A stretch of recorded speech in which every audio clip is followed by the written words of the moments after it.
Hello everyone, I'm Wei Xin from National University of Defense Technology in China.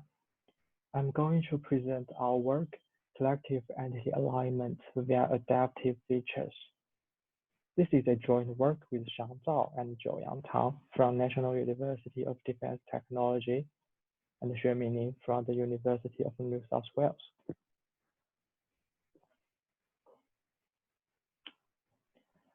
Firstly, I will give a brief introduction of the background.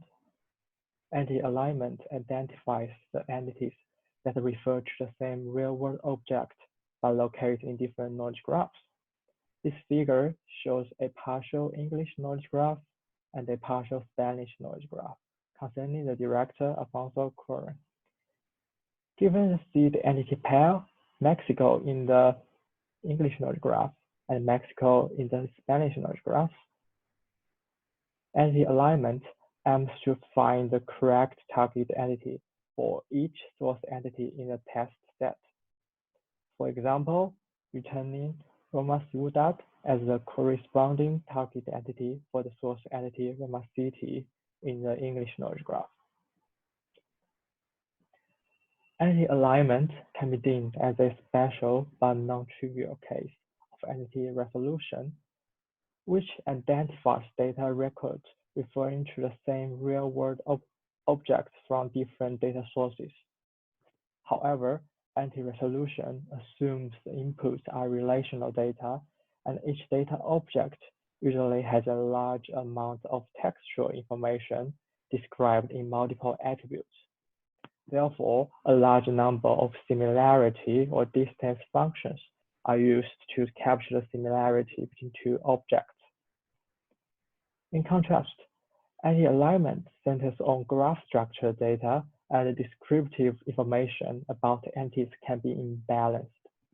As a result, graph-based techniques are essential to capture the structural similarity. State-of-the-art solutions treat the entities independently when determining entity alignment results. For each source entity, a ranked list of target entities are returned, among which the top ranked entity is regarded as the match. However, there is often additional interdependence between different anti-alignment decisions. For instance, a target entity is less likely to be the match to a source entity if it is already aligned to another source entity with higher confidence. We believe sufficiently modeling such collective signals would reduce mismatches and lead to higher aligning accuracy. In this figure, there are two knowledge graphs where the target entities V1, V2, V3 should be aligned to the source entities U1, U2, U3. We omit the process of generating and fusing features and directly present the fused similarity matrix, where higher values represent higher similarities. Note that the entities with the same indexes are ground truths, like U1 and V1. For state-of-the-art anti-alignment methods, the alignment decisions are made independently.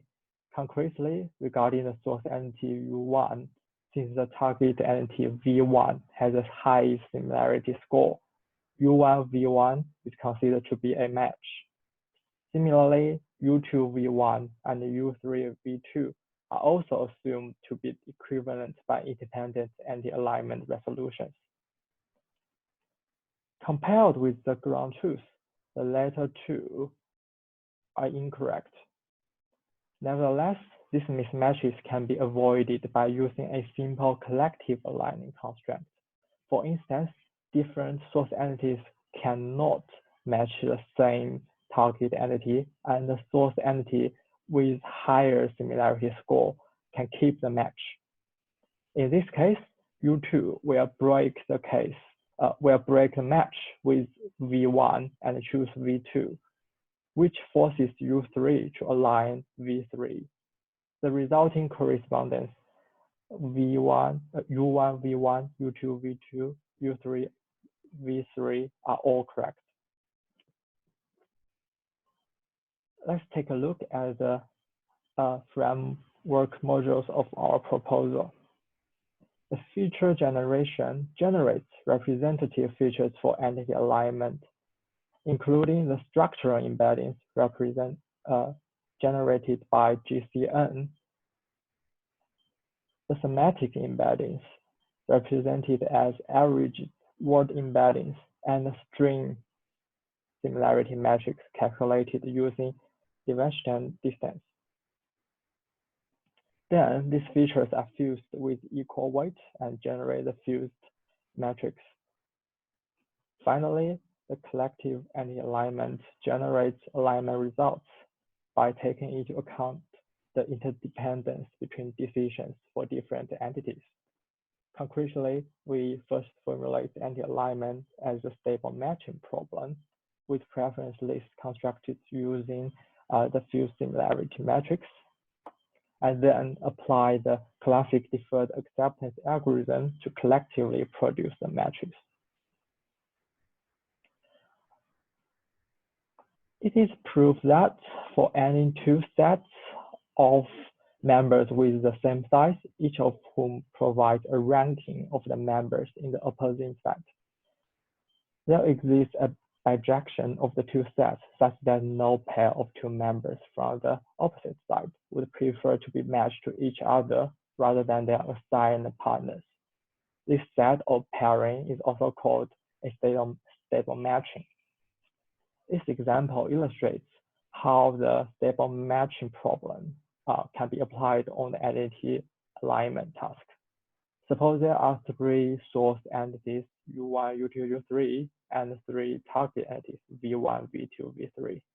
Given the fused similarity matrix M, where the values in an entity's corresponding row or column denote its preference, the source entities first make proposals to target entities. Both U1 and U2 propose to V1, and U3 propose to V2. Since V1 prefers U1 to U2, it accepts U1's proposal, and V2 accepts U3's proposal. In the next round, U2 is the only source entity that is unmatched, and it proposed to its second most preferable entity, V2. Although V2 is temporarily matched to U3, it accepts U2's offer since it prefers U2 to U3. In the final round, U3 is the only unmatched source entity, and it proposes to V3, and they form a match. This algorithm guarantees that every entity gets matched, and additionally, the final pairing obeys the one-to-one constraint. Well, as for the experiment, we use two datasets, including 7 knowledge graph pairs. As can be observed from these tables, our proposed models consistently outperform all other methods on all datasets. We attribute the superiority of our model to its two advantages. Firstly, source entities are aligned collectively, which can avoid the frequently occurring situation where multiple source entities align to the same target entity, and we leverage 3 representative sources of information to offer more comprehensive signals for entity alignment.